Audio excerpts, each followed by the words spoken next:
how we should start it. Daniela, how are you doing? We're just gonna jump. We're gonna get into it. Hello, everybody. Hi, my friend. Hello, my friend. Oh, how are you? Oh, I'm alright. And yourself? Oh, I'm okay. Unlike the weather today, my week has been dry. For our fellow audience, a weather update brought to you by Alicia and Daniela. It's raining in Johannesburg. Hallelujah. Yes, finally. Finally, the rains have fallen. This is the summer that I crave. Yes. It looks like forks outside.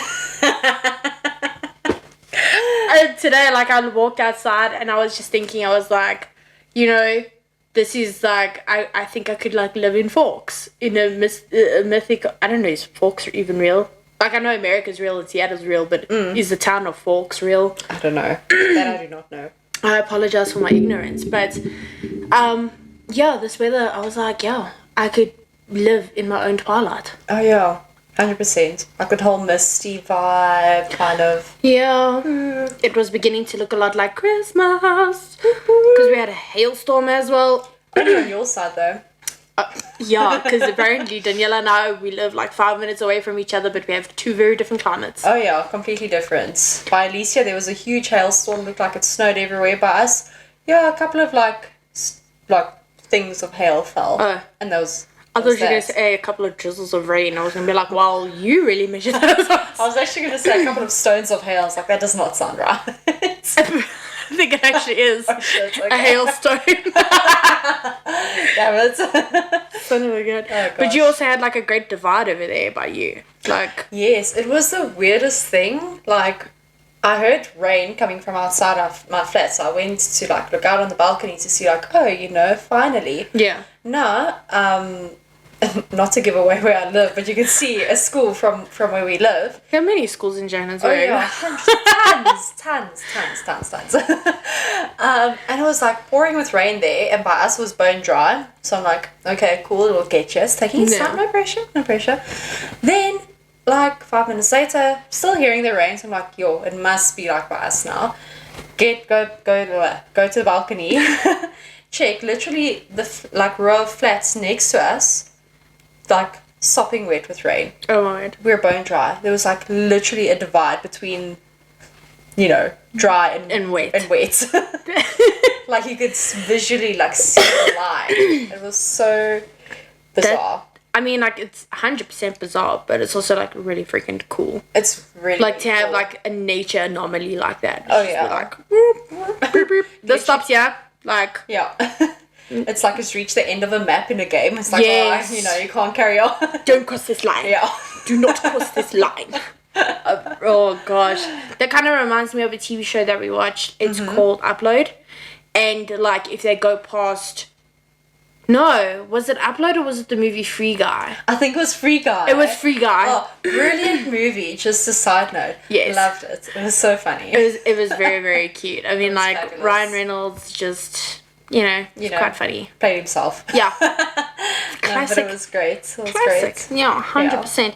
But in terms of weird things and strange things, I have a lot of random thoughts. Oh yes, do share. And I wanted to I've been noting them down because I think of these things quite often. All right. And I just I know my brain is weird, but I have to share it not only with you but with the general public as well because they're a bit weird. Okay, so the first one is and I've only got a few guys since I started this would be fun to talk about. Okay, so when ducks migrate, where do they go? And how come there isn't an obvious arrival of ducks? And do they go from the UK to South Africa? Is that their standard? We're leaving the UK now and we're going to South Africa? Or do they just go wherever it's warm? Here's my take on that. I don't think the ducks will be intercontinental travelers. Daniela's poking a hole in my theory right now. She's first off, they don't have a passport. Literally, that's their only limitation is the passport. She's sorry, sir, your cork port is... Your crack pot is expired. You don't look the same. Have your feathers changed? I was just like molting. It's to ducks, you know. Quack. I was an ugly duckling, but now I've grown up. I'm here. I'm now a beautiful swan, whatever. Swan. La la la. Okay, cool. What? So ducks are not intercontinental travelers. I mean, I don't think so. But where would they go? Like, where? Where?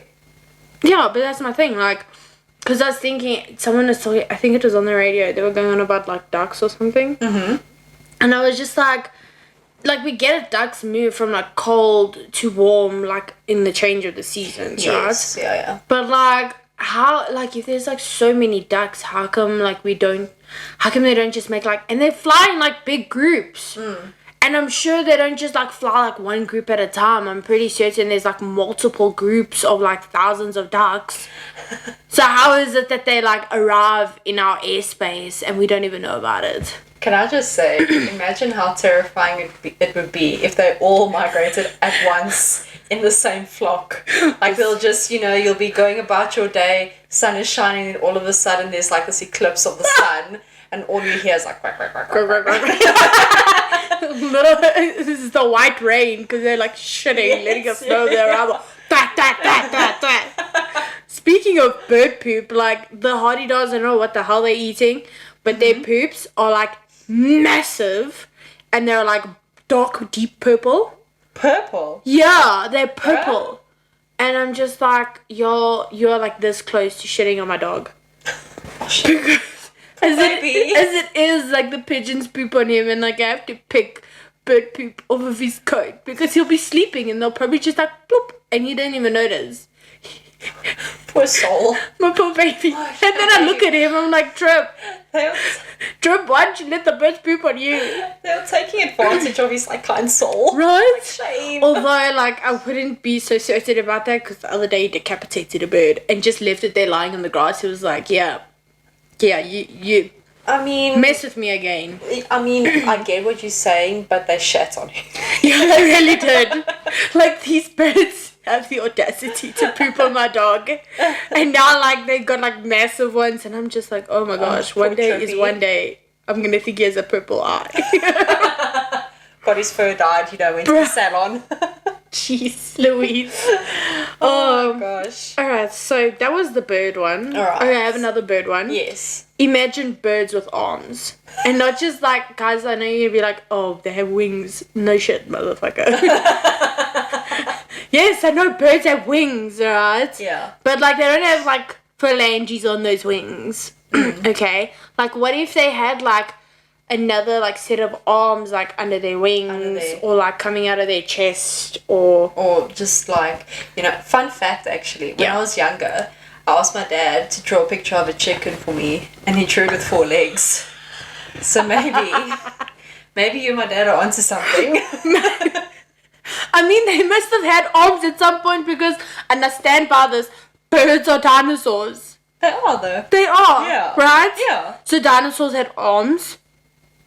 Yeah, they did. I mean, T-Rex questionable, but like, you know, little like, yeah. I'm trying to hug you. Okay.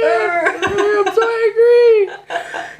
Okay, so chicken with 4 legs. Yeah. That could have been like, what's it? The long one with the long neck. Brontosaurus. Yeah. There we go. I mean, like. Your dad's not wrong. No. Your dad has a solid point. Yes. So now what happened to the rest of the birds, guys? You had the raptors. Yeah, the raptors, the triceratops, the stegosaurus, the megasaurus, the ultrasaurus, the dopasaurus. Carry on, just appending it. Just, saurus. yeah, saurus.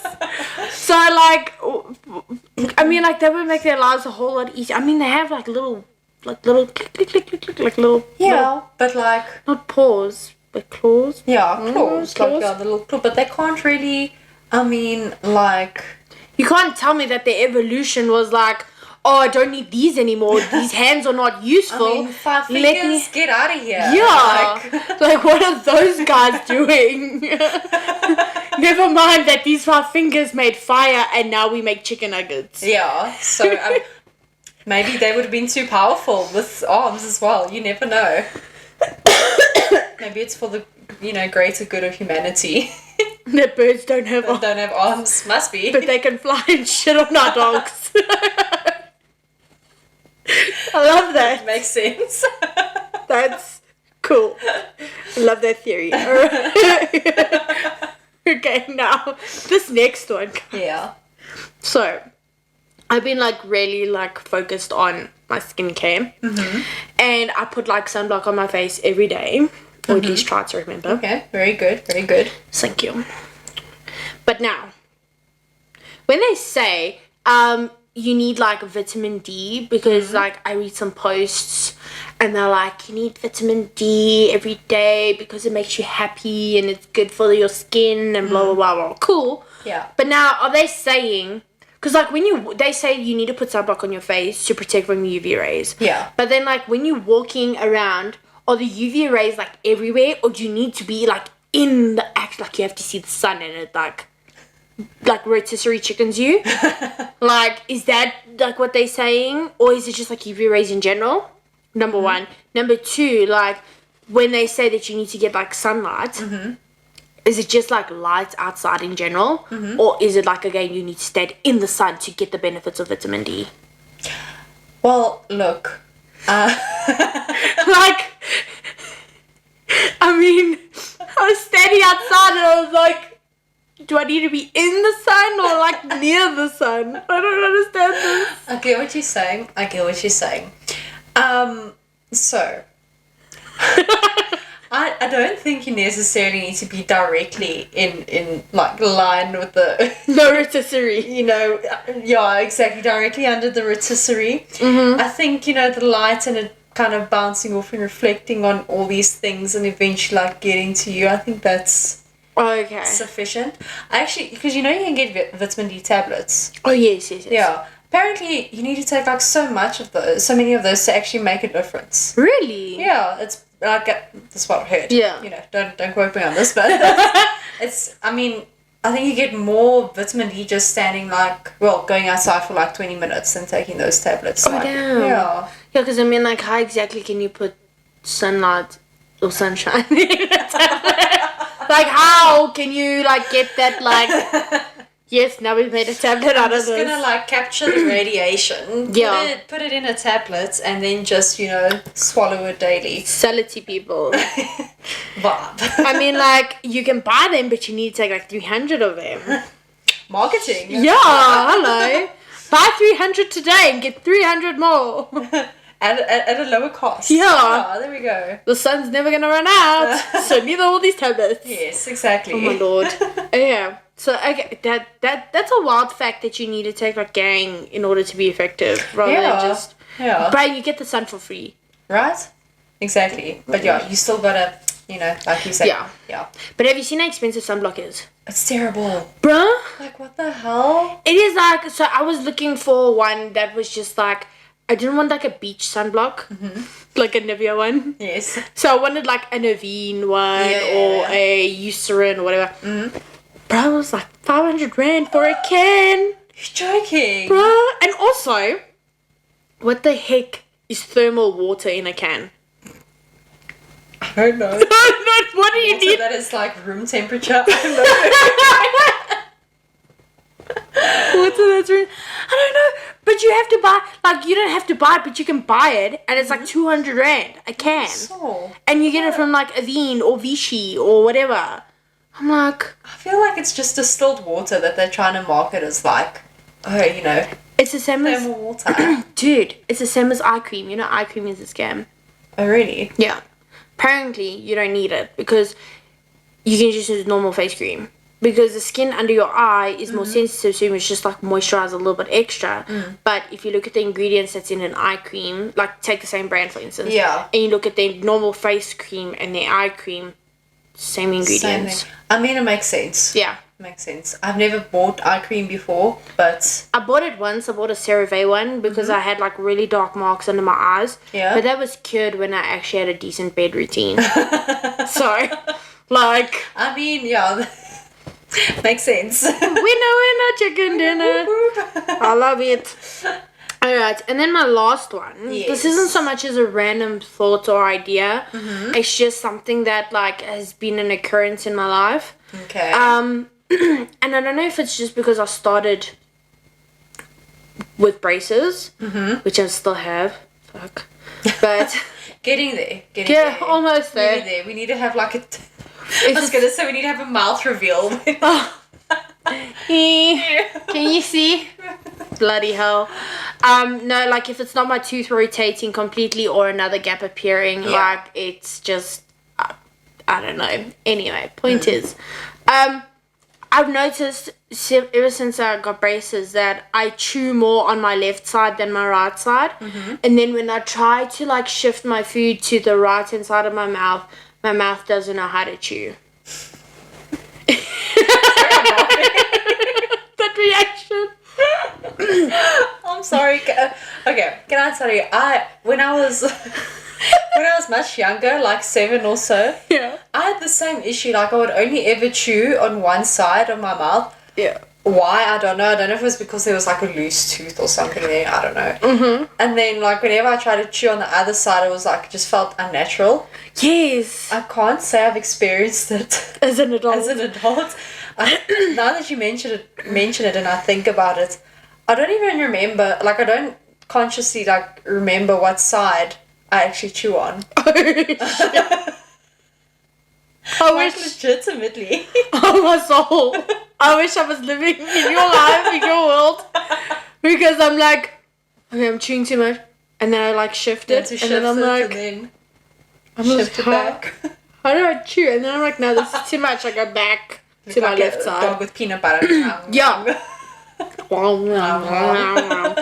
It's like it's absolute chaos, and it's chaos for my brain. It's like trying to do the tap your head and rub your tummy. I can do that. Yeah. But ask me to reverse it. What do you mean, like rub your head and pat your tummy? Yeah, okay, I can do that. There's something else that's a little bit more complicated. Okay. There's something else that someone did like this whole thing, and they were like, you can do it, but I don't know. Okay. It's really complicated, but I also have like zero coordination, so I don't know if that's something to do with it. Like my mouth is just like, I don't know how to coordinate. So I'm not gonna know how to chew anymore. How did you? On my right side. Oh, I'm sorry, Free. I don't know if maybe my teeth don't like touch each other anymore, so they're just like we don't. We physically can't do this. Stop trying to make us. We're not please. chewing anymore. Like there's just gap. There's air. Yeah. So it's just like, yeah, just a little fun fact about me. You said you've had a dull week, so I hope I'm not hijacking this.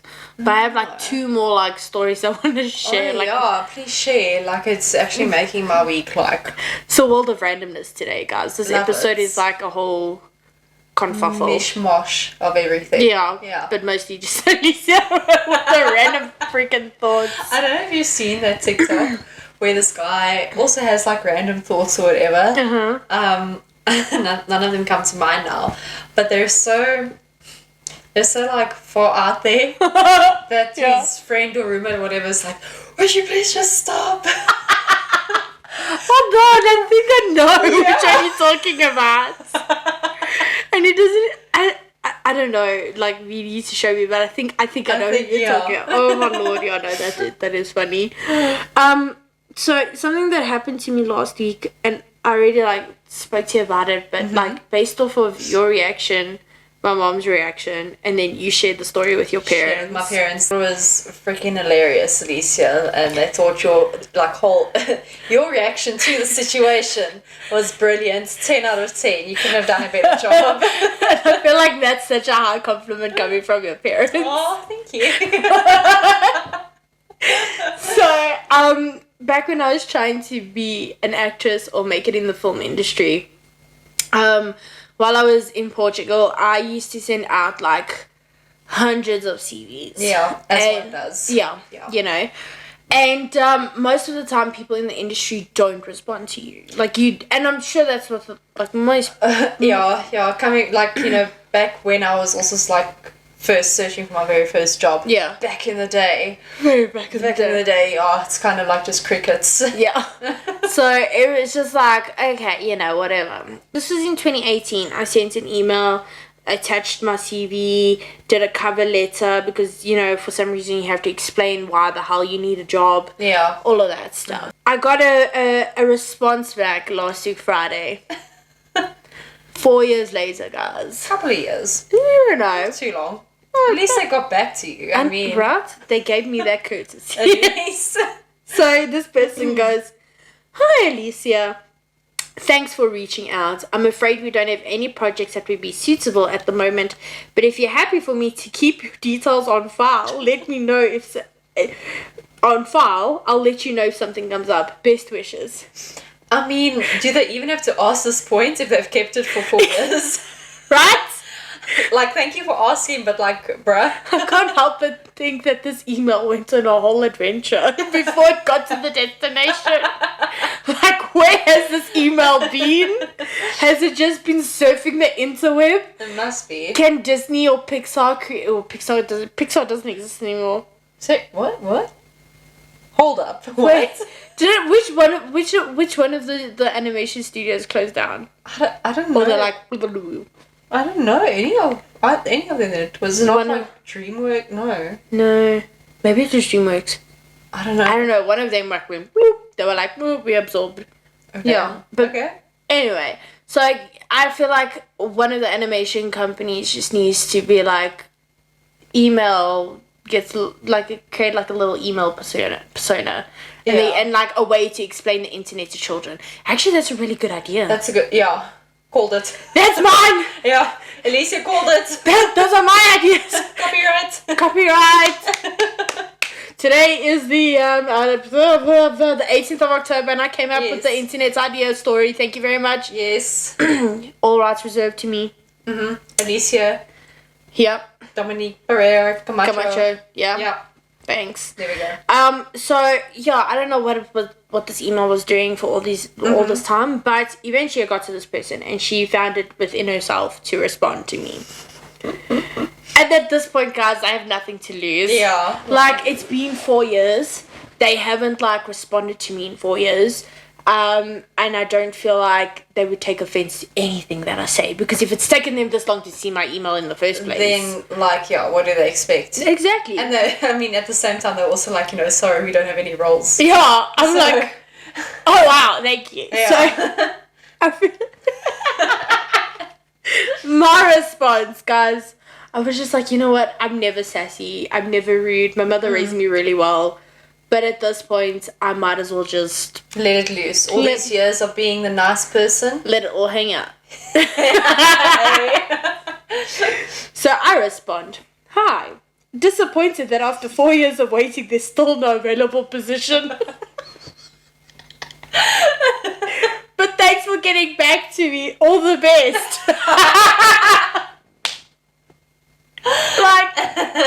My boo, you cannot tell me that if you get this, you're not just gonna laugh. I would hose myself, honestly. I'll be like, actually, you know what, dear Alicia, you are a comedy genius. Please come and work for us ASAP. Here is an offer of $100 million. Here we go. Woohoo! I'll be like, shit, where are we going? That would be such a great story of how someone got into the industry. Right. Imagine, how'd you start? Gave them a whole lot of sass. Yeah. 4 years later. Yeah. The world's greatest success story. I couldn't hold back because I was just... I feel like you need to share that with the world. Yeah. Yeah. That was just... comedy genius. Oh, so funny. Yes. We're getting to our favorite segment of the episode. Formula One. Yes. Yes. So much drama there, Daniela. Oh, Alicia, so much drama. Too much drama, actually. Too much drama. And not even not directly involving the drivers themselves between each other. Yeah. Yeah. I think the team that is involved in the biggest scandal right now is obviously Red Bull. Yes. And the cost cap situation. Yeah. Which I understand. And right now, like, they're getting a lot of slack. They are. But again, like, I'm not saying what Red Bull did was right. Or whatever. If the FIA just... if they just kind of explicitly stated everything that can, like, go under the cost cap, everything that's not included, I feel like you wouldn't have these sort of issues. And the only reason I say that is because we've seen them pull these kind of stunts before, like with Japan. Yes. Like, I mean, all of a sudden, you know, you get full points for whatever. And I know it's within the rules and all of that sort of stuff. But nobody knew about that. Exactly. Nobody knew that the race was even ending. Exactly. The drivers didn't know they were on their last lap. So I feel like there's just so much confusion. Yeah, I feel like the FIA doesn't have any sort of consistency. Exactly. So, like, in the previous... So, listen, we all knew that Max was going to win. Like, there was no doubt. I mean, the Ferrari fans and Charles Leclerc fans, we obviously were like, fingers crossed, maybe this battle can go on towards, like, Abu Dhabi. It would be fun, you know, like, to keep everybody on their toes. But there was a 98% chance that Max was going to win. Exactly. Right? Yeah. So the world had accepted that. The FIA didn't have to go middle in it. Because I also feel like, especially after Max's win last year, he needed a win where the FIA wasn't involved in any way, shape or form. And then, like, you have the weekend before, where were they before? Singapore, right?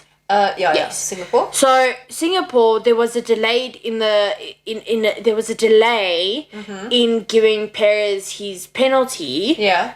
Which he'll end up not getting. Lucky for him, he didn't get the penalty. Hey. I think he did. He got a 1 5-second penalty and a reprimand, but he was already 7 seconds ahead. Yes. So there we go. So it didn't make matter. a difference. Yeah. So he did get it, but because they were already expecting it to be a 5-second, he covered for that and whatever. Cool, no problem. He's planned ahead for that, right? But the thing is, they were like, oh, we need to deliberate. We need to da-da-da. They took like flipping 10 hours to decide what the penalty was, right? And then yet in Japan, so Checo and Charles are busy racing hard. They have a racing incident. One hits the curb, the other one goes through the runoff area. But Charles was in front of Checo, so Charles technically didn't gain an advantage. Maybe in terms of speed, maybe he did, which I guess then maybe technically is an advantage. Yeah. But the point is, it wasn't like grievous, you know. It was a racing incident. No, I get it what wasn't you're saying. it wasn't something that was like, oh my gosh, it's gonna completely change the course of life, you know. But yet they were like, oh, we need to investigate. Okay, fine, investigate, because they did go off. Yeah. But then two, they immediately give a penalty to Charles. So they don't even say anything out. They're just like, yeah, you got that 5-second penalty, which then made Charles go into third and Checo into second, which then made Max win. Yeah. Which is fine. Like, guys, like, we knew, like I say, Max is gonna win. Like, you know, he's been doing great this year, so 100%. was expected. But now, why did the FIA go and meddle in it? Yeah, and again, like, I feel like if the drivers just knew if this was their last lap or not. Exactly.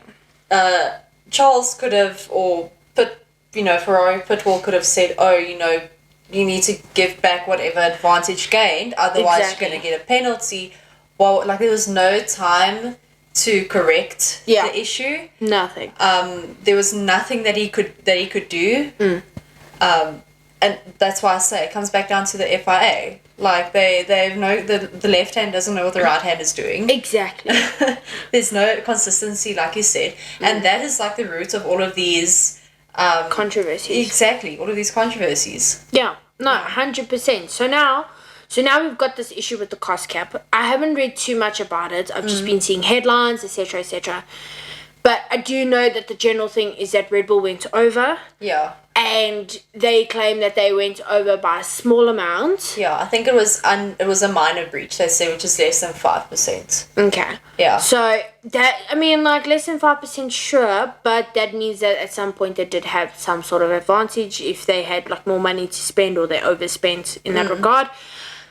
Obviously, the other team bosses are going to blow this way out of water. Oh, yeah, I mean, I would do the same if I was an opposing team boss. So I don't blame them for their reactions. Whether it's good or not. 100%. You know, but I get it, where they're coming from. Exactly. And I mean, like, if it was going, if Mercedes-Benz was the one who went over, or Ferrari went over, or McLaren, or whatever, best believe that Christian Horner would be being like, oh no, they're cheaters. You know, oh my gosh, they need to be punished. Right?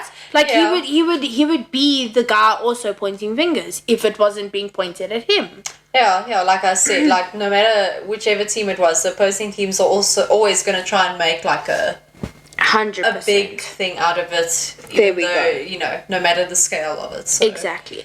So, yeah, I just feel like... But now the thing is... So, the FIA announces that there's this breach, but now they still haven't announced what the penalty is. Yeah, like, I don't know. From what I've heard, Red Bull said that it's... The breach went to, like, that 5% overspending went to, like, staff holidays and stuff like that. Oh, okay. So, I was like, if that's the truth, I'm like... Really? Okay, well, like, yeah. Shame. I mean, it's a very convenient way to be like staff holidays. Yeah. Also, I mean, I support Checo, so I'm also gonna try to play devil's advocate. 100%. But like, you know, if they did do it in a way that benefited them to win the championship, of course that's wrong. I'm not going to say like, no. Oh, but you know, it's fine. You know, it's okay. You know, no, I hear you. I hear you. The FIA just loses their credibility. So a lot of people, I've been hearing, I don't know how verified this information is. Yes. But apparently people are not, like, they're losing more and more confidence in the FIA. I don't blame them. Like, TBH. Exactly. And this is a prime example of why people are losing their confidence in the FIA, because they're wishy-washy in their rules and regulations, in the way that they do things, in the way that they implement penalties or rules or this or that. It's just, they're not, like we said, consistent. It's unfortunate that this is happening and that they're just not being proactive. Yeah, it's like you say, it's unfortunate not only for the like teams and the drivers, because at the end of the day they are the ones that suffer through the FIA's incompetence. Incompetence. There we go. Incompetence. I love that word. Incompetence. I conclude.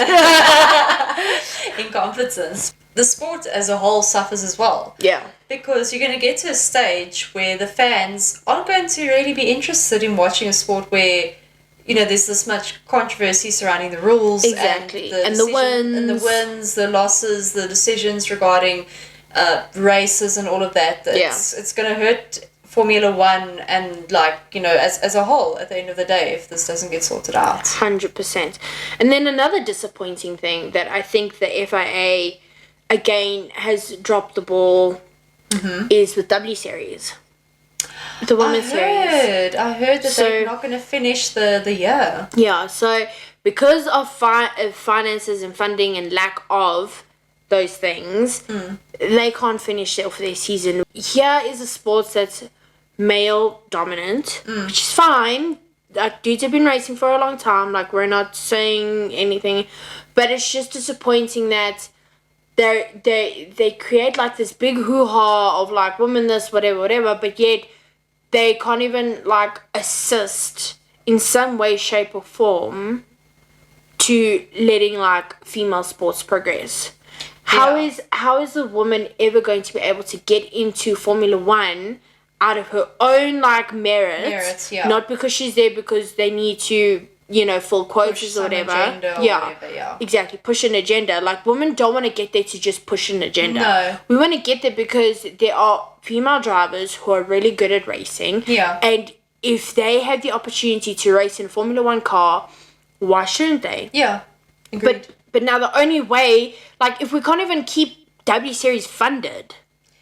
Yeah, it's going to be a bit difficult to get to that end goal. Exactly, because Formula W Series is, their cars, I think, are the same as F3 cars, or not even F3. Okay. I think they're F4 cars.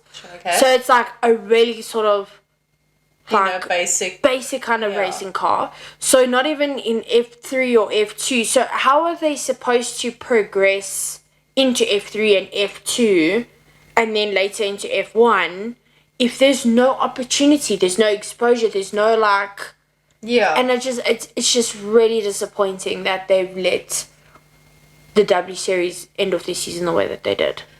Yeah, it's very disheartening. Yeah. Very, very disheartening. And then, so I just wanted to talk about that as well, because it's just you know, like, and like a lot of the female content creators that I follow on Instagram, like they say, it's like, there'll be so many, there's one specific one, she's very vocal about Formula One and a whole bunch of things, she's really, really great.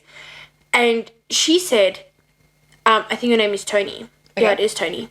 Tony said, like, she saw multiple articles about the same mediocre news about the cost cap and everybody spinning their own little theories about the cost cap. And then there was, like, hardly a single well-written article about W Series, except for ESPN. There was a female journalist who wrote about it and was really detailed, and there was a lot of information.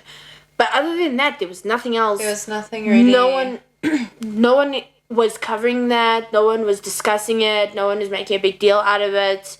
And it was just...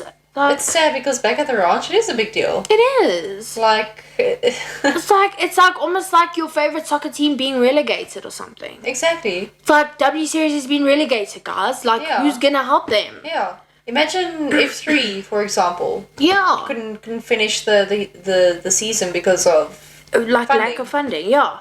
Then what are those drivers going to do? Like, because F2 and F3 is where the big teams look for their next drivers. The next best, yeah.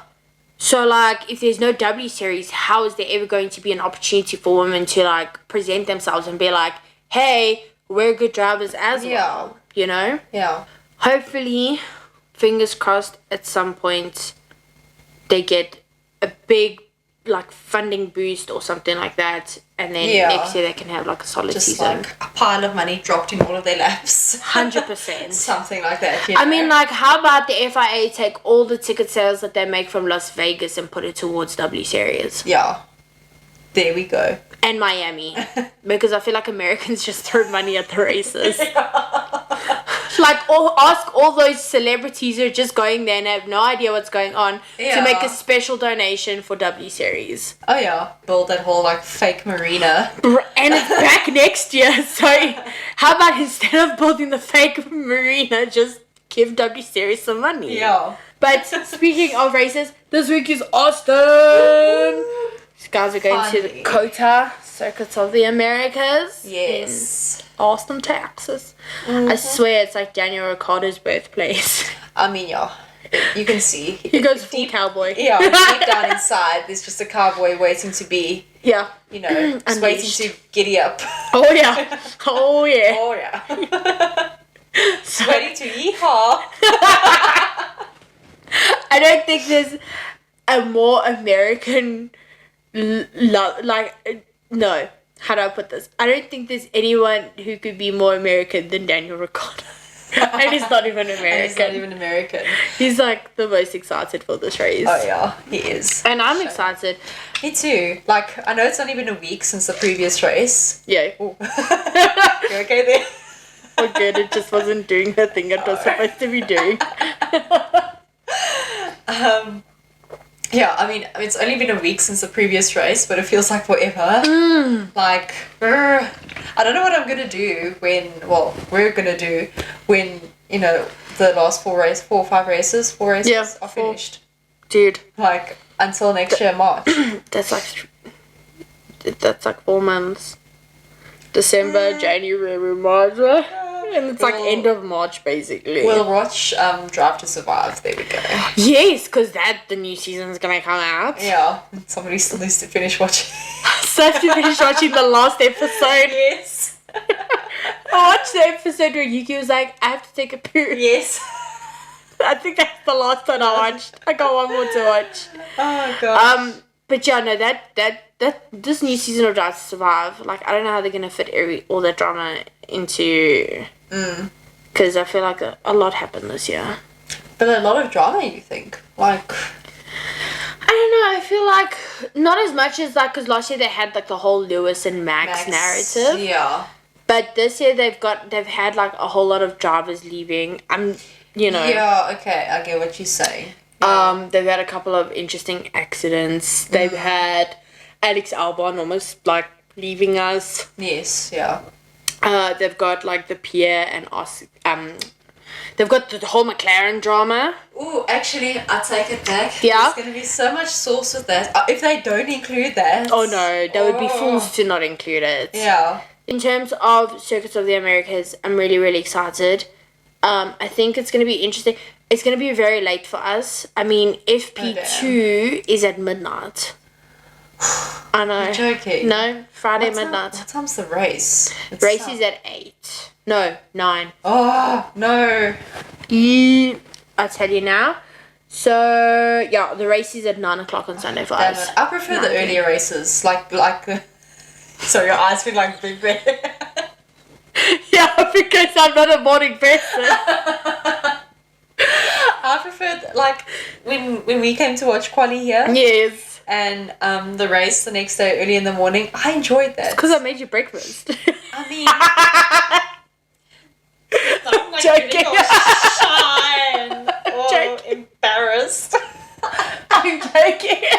I like I don't mind the night races. Okay, can I tell you, like, specifically why? The races themselves. Just have to work on Monday morning. and I get up early. I gotcha. Okay. That's, honestly, that's the only reason. That's allowed. That's a valid reason. Thank you.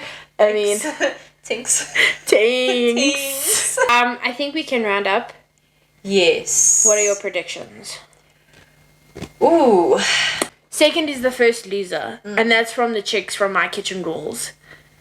That's what the Portuguese chicks, yeah, the Portuguese sisters. They were like, I didn't know they were sisters. I thought they were just being sarcastic. But they're actually sisters. And I was like, okay. Okay, sorry. I get what you're saying. It's not the same. It's not the same. Like, as happy as I am for Max that he won, and like you said, everyone saw coming. Yeah. Like, it's, you know. No, I mean, like, unless Red Bull DNF for the next 4 races. Yeah. I think Max still would have won, yeah. And it's super underwhelming compared to last year. Right. Like... Because the way that he found out, it was like... Yeah, I feel sorry for him. Like, as well, like, that's not a way to find... Like, I'm sure, you know, to him... A win is a win. But, yeah. You know, your heart goes out to the guy like shame. You can't get a break in terms of that. Dude, predictions. Yes, predictions. Okay. Okay, let's have a think. I feel like all my predictions are going to be like, whoop. Mine as well. I think, okay, in general, I think Charles and Checo are going to, like, really push now because they still want to fight for second. 100%. So, I have a feeling that drive and determination is going to push one of them into P1. I feel like Max, even though, you know, he'll go still out in every race to still win it. Yeah. I feel like there's a certain pressure that's off his shoulders now. Yeah. So that might catch him by surprise. I don't know. He might drop to like a second or third. So I predict maybe Charles is going to go for P1. I love Checo, but I just feel like Charles is going to take this one. Okay. And then I think Checo P2. Okay. And then P3 is difficult. I want to say, like, I think it's going to be Max, but I want to say, like, Sainz. Okay. Yeah. I like that. Yeah. I like that a lot. Yeah, so basically Red Bull and Ferrari, you know. Again. 1-2ing. Woohoo! Front there. Pow pow. I would like for, like, someone else to also be at the top. Yes. Because we haven't had that. Like, it's this whole season. The winners, every, like, first place has either been Ferrari or Red Bull. Or Red Bull, yeah. Yeah. Which kind of sucks a little. Because, I mean, at least last year we had, you had Ocon, You had Danny Rick. Lando is the only other person that's been on the podium this year. Yeah. In Monaco, I think. Yeah, and Hamilton. Yes. Every now and again, Georgie. Yeah, Georgie Porgy putting in par. Yeah. So, I don't know. Like, I'm gonna throw my wild cards ones. I'm gonna throw my wild card one out. Yes. Because I've got nothing left to lose. Send like that email. So I'm gonna put Carlos first. Carlos P1. Carlos. Pierre Gasly, P2. Yes. I want to see Pierre Wood get like a podium. Yeah, shame. But that AlphaTauri is just not winning. Yes. Yeah, shame, man. And then I feel like Alonso's also been doing well. I had Alonso in my head, but I don't want Alonso to get a podium. Oh, shame. Why not? He just plays the villain role in my head. Serious? Oh, shame. In my mind, I feel like he's like just this dad that wants to still race. And I love him for that. Papa. Okay, fine. We'll do Papa Alonso's P3. Okay. Just for the fun of Just it. for the fun of it. Yeah, so I'm Carlos. sad I didn't make him my P3. No, you leave Carlos Chili Pepper signs over there. Okay. Oh, alright, so yeah, okay, cool. So those are our predictions. Very far off. Oh, I didn't even check what our predictions were like last time.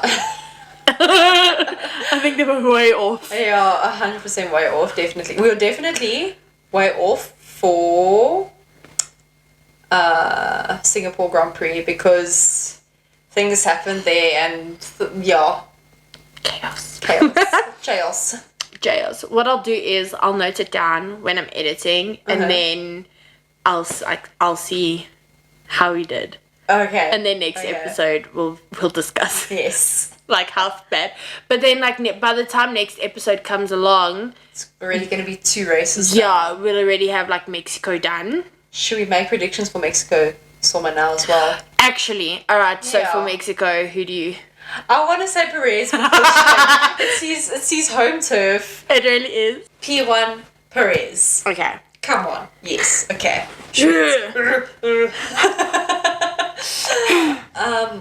I think maybe a Merc might feature P2 vibes. Just because I think that might be suited to their car. Okay. I mean, they did pretty well last year. Yeah. So, oh gosh, I feel like Hamilton maybe over George. Okay. Yeah. Then P3. I want to throw in a wild card. Go ahead. Gosh. Who would it be? Esty Bestie. Okay. Esty Bestie. Esty Bestie. You did Alonso for me, so I'll do Esty Bestie. Oh, thank you. Thank you. Alright, so my predictions for Mexico. I think it's gonna be a Red Bull, so I'm gonna go with Checo as well. But I'm gonna put Chattels in a second. Okay. And then throw a wild card Yuki Tsunoda. Oh, how fabulous would that The Yuki studs be? won. Imagine him on a podium. Oh my lord. Oh, everyone will still be taller than him. It'll be so nice. Oh my gosh. But I'd love it. I'd love to see Yuki on a podium. That'll be so wholesome. Oh, absolutely. Shame, man. I love Yuki. Anyway, guys. Alright, cool. Yeah. So that's it. Yeah, that's... Thanks for coming to this podcast. Yeah. Bye. Bye. Bye. Bye. Bye. Bye. Bye. Oh, anyway, friend. Yeah. That was great. That was fabulous. I'll check you on the flip side. Yeah. Sweet. Sweet. Peace out. Peace. Bye. Bye.